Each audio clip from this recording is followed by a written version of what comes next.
नाशिक जिल्ह्यातील बहुतांश बाजार समित्या या 4 दिवस बंद आहेत। तर व्यापाऱ्यांना आता मार्च एंडचा हिशोब करण्यासाठी बंदचा निर्णय घेतला आहे।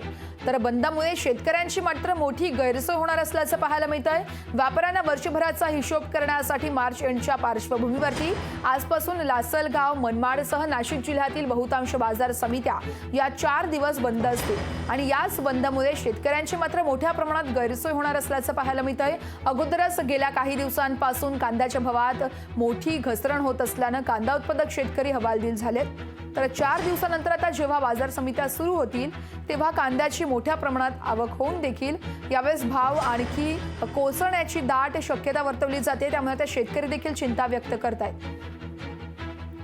या संदर्भात अधिक माहिती जाणून घेऊयात। आमचे प्रतिनिधी विशाल मोरे आपल्यासोबत लाईव्ह जोडले जात आहेत। विशाल, आपण पाहतोय कांद्याचा भाव कोसळल्याने अगोदरच शेतकरी चिंतेत सापडले होते, त्यानंतर अवकाळी पावसाने शेतकऱ्यांची चिंता वाढवली होती। मात्र आता नाशिक जिल्ह्यातील बहुतांश बाजार समित्या या 4 दिवसांसाठी बंद ठेवण्यात आल्यात, त्यामुळे आता पुन्हा एकदा शेतकऱ्यांची चिंता वाढणार असल्याचं पाहायला मिळतंय।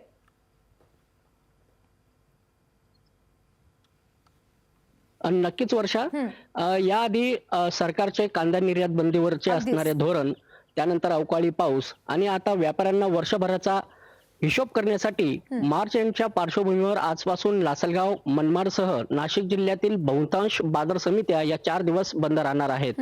आज आपण आलो आहोत मालेगाव कृषी उत्पन्न बाजार समितीच्या या परिसरात। या ठिकाणी आपण बघू शकतो की पूर्णतः शुकशुकाट या ठिकाणी पसरलेला आहे आणि बाजार समित्यांबरोबरच खासगी बाजार समित्या देखील कुठेतरी आता या बंद मध्ये सुद्धा सहभागी आहेत आणि याचा जो परिणाम आहे याचा परिणाम कुठेतरी कांद्याच्या भावात नक्कीच होणार असून आणि 4 दिवसानंतर जेव्हा या बाजार समित्या सुरू तर कांद्याची मोठ्या प्रमाणावर आवक होऊन कांद्याचे भाव आणखी कोसळण्याची भीती शेतकरी कुठेतरी व्यक्त करत आहेत। वर्षा, अगदीच, त्यामुळे आता शेतकऱ्यांची चिंता वाढल्याचं पुन्हा एकदा पाहायला मिळतं। विशाल, धन्यवाद तुम्ही दिलेल्या सविस्तर माहितीसाठी।